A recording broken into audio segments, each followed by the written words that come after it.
Light weight బంగారు diamond ఆభరణాలు, వందల రకాల డిజైన్స్ ఏవైనా ధర మాత్రం ఒక్కటే.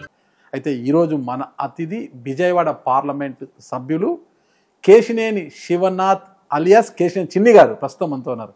సార్ నమస్తే. సార్ నమస్తే అండి. ముందుగా మీకు నా తరపున, మా సుమన్ టీవీ యాజమాన్యం తరపున అభినందనలు తెలియజేస్తున్నాను. అన్నతో తెచ్చిన గొడవ డైరెక్ట్గా మిమ్మల్ని పార్లమెంట్కే పంపించేసింది. దానికి ముందుగా మీకు అభినందనలు తెలియజేస్తున్నాము. ఆ తర్వాత అంటే ఒక్కొక్కటిగా పదవులు అలా అలా అలా బంపర్ బోనాంజా టైప్లో వచ్చేస్తున్నాయి. ఇప్పటికే మీరు పార్లమెంట్ స్టాండింగ్ కమిటీ అన్న హోం మంత్రిత్వ శాఖ సభ్యుడిగా కూడా ఉన్నారు. ఈరోజు ఉదయం కూడా మళ్ళీ ఒక తీపి కబురు అందింది. పౌర విమానయాన సంప్రదింపుల కమిటీ సభ్యుడిగా కూడా మీకు ఈరోజు నియమితులయ్యారు కదా, అందుకు కూడా మీకు అభినందనలు తెలియజేస్తున్నాను. సార్ మీరు ఎలా ఫీల్ అవుతున్నారు అసలుకి? థ్యాంక్ యూ అండి. ముందుగా పార్లమెంట్ సభ్యుడు అనేది చాలా ఆనందంగా ఉంది. ఇవాళ మా నాయకుడు నారా చంద్రబాబు నాయుడు గారు నన్ను పార్లమెంట్ సభ్యుడిని చేసినందుకు, అంటే నా జీవితంలో ఒక మైల్ రాయి, పార్లమెంట్ సభ్యుడు అవ్వటం అనేది ఒక మైల్ రాయి కింద భావిస్తున్నాను. తర్వాత నన్ను పార్లమెంటరీ కమిటీలో హోంశాఖలో ఒకటి, మరొక పార్లమెంట్ కమిటీ డిఫెన్స్ శాఖలో, మళ్ళీ ఇవాళ కూడా సివిల్ ఏవియేషన్ శాఖలో మెంబర్ అయినందుకు చాలా ఆనందంగా ఉంది. ఇది అందరికీ జనరల్గా ఉండే పార్లమెంట్ సభ్యులు అందరూ కూడా ఏదో కమిటీలో ఉంటారు. అట్లాగే నాకు 3 కమిటీలు ఉన్నారు. అందరూ తెలుగుదేశం నుంచి వచ్చిన వాళ్ళందరూ 1-2 కమిటీలు అయితే అందరూ ప్రతి కమిటీలోనూ ఎవరో ఒక పార్లమెంట్ సభ్యులు ఉంటారు కాబట్టి అది నార్మల్గా వచ్చే ఇదే. ఎంపీ మాత్రం అది మీరు చెప్పినట్టు నిజంగా చాలా అదృష్టంగానే భావిస్తాను.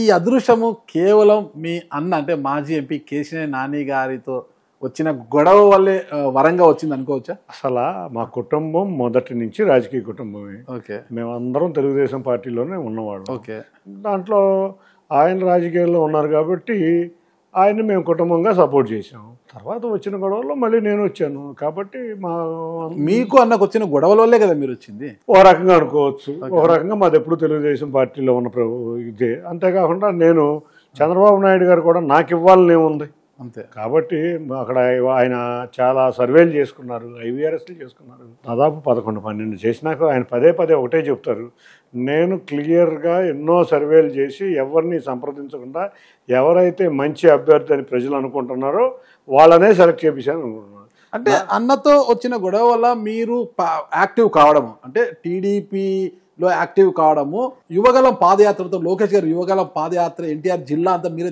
దగ్గరుండి సక్సెస్ చేయడము, ఇక కార్యక్రమాల్లో చురుకుగా వ్యవహరించడానికి కూడా చంద్రబాబు చూపు మీపై పడింది కదా. అంటే అన్నతో గొడవ జరగకపోయి ఉంటే మీరు వెనకలో ఉండే పార్టీకి వెన్నుదన్నుగా ఉండేవారు, అన్ననే ముందుకు నడిపించేవారు.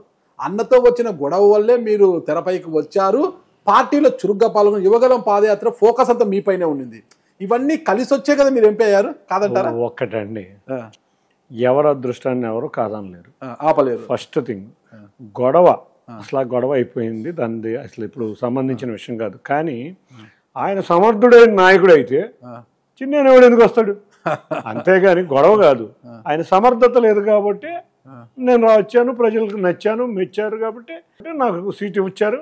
ప్రజలు కూడా నన్ను చూస్తున్నారు కాబట్టి నన్ను ఆయన్ని కంపేర్ చేసుకుని నన్ను భారీ నుంచి అతి భారీ మెజార్టీతో విజయవాడ చరిత్రలో ఎప్పుడూ లేని విధమైన మెజార్టీతో గెలిపించారు. కాబట్టి మనం గొడవ అనేది కాదు, సమర్థత కూడా దీంట్లో ఇంపార్టెంట్. మీరు ఒక స్ట్రైట్గా చెప్పండి చిన్న, రోజు మీరు ఎంపీగా గెలిచి ఉండొచ్చు, మీ అన్న సమర్థుడు కాకపోతే చంద్రబాబు నాయుడు గారు 3 సార్లు టికెట్ ఇచ్చారు మీ అన్న గారికి. 2 సార్లు ఇచ్చారు. 2 సార్లు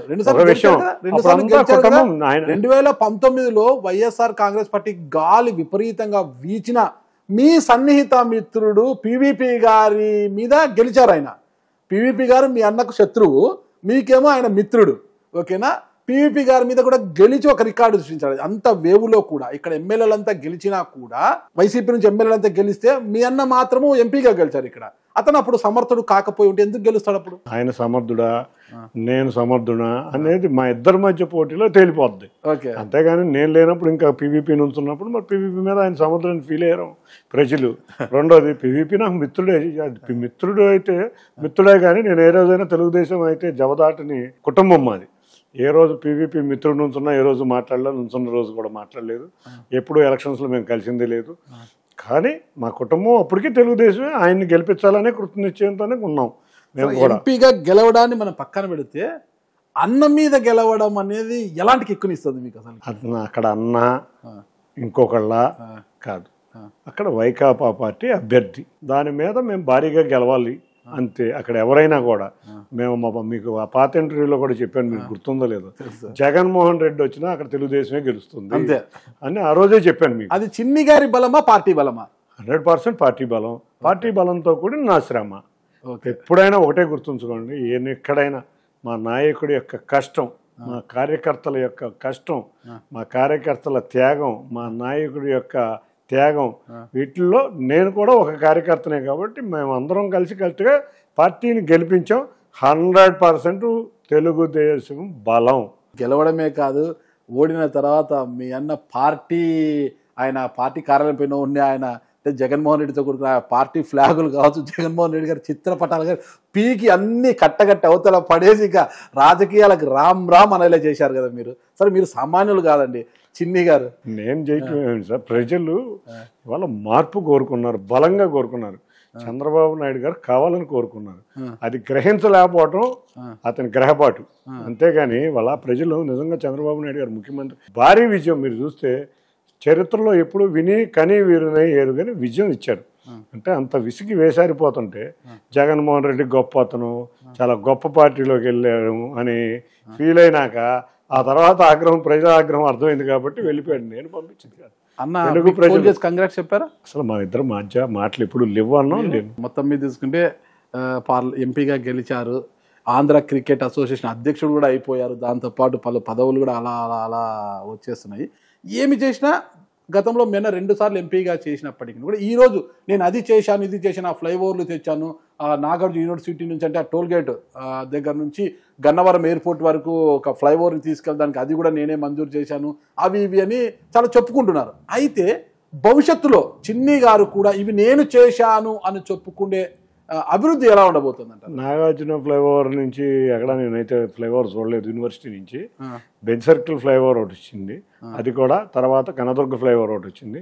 ఈ రెండు కూడా చంద్రబాబు నాయుడు గారు 2014 నుంచి 19 వరకు వచ్చిన పథకాలే. 19 నుంచి 24 వరకు జగన్ రెడ్డి గవర్నమెంట్లో ఏమీ రాలేదు, ఈయన కూడా ఏం తేలేకపోయాడు. ఒక్కటి గుర్తుంచుకోండి, నేను పార్లమెంటు సభ్యుడిగా గెలిచే ముందు ఒక డిబేట్కి ఆయన ఒక ప్రెస్ మీట్లో చెప్తే నేను ఒకటే చెప్పా, నీ ఇంటికాడి నుంచి బెంజ్ సర్కిల్కి వచ్చేటప్పటికి దాదాపు గంటన్నర పడుతుంది, ఎందుకు ట్రాఫిక్ అంత ఉంది, నువ్వు 10 సంవత్సరాలు చేంజ్ చేసావని. నేను ఎంపీగా విజయం సాధించగానే చంద్రబాబు నాయుడు గారిని తీసుకుని నితిన్ గడ్కరీ గారి దగ్గరికి 2 సార్లు వెళ్ళి బెంజ్ సర్కిల్ ఫ్లైఓవర్ ఎక్కడైతే మెడికల్ కాలేజీ నుంచి నిడమానూరు వరకు 6.3 కిలోమీటర్ల ఫ్లైఓవర్ శాంక్షన్ చేయించుకొచ్చాం. ఇవాళ అది ఫైనల్ డిస్లో ఉంది, మార్చి నుంచి వర్క్ కూడా స్టార్ట్ అవబోతుంది. అంతేకాకుండా నేను ఒకటే చెప్తున్నా, ప్రతి ఇంటర్వ్యూలోనూ నా మార్కు కన్నా చంద్రబాబు నాయుడు గారి మార్క్ ఎక్కువ ఉంటుంది ఇక్కడ, దాంతోపాటు నా మార్క్ కూడా ఉంటుంది.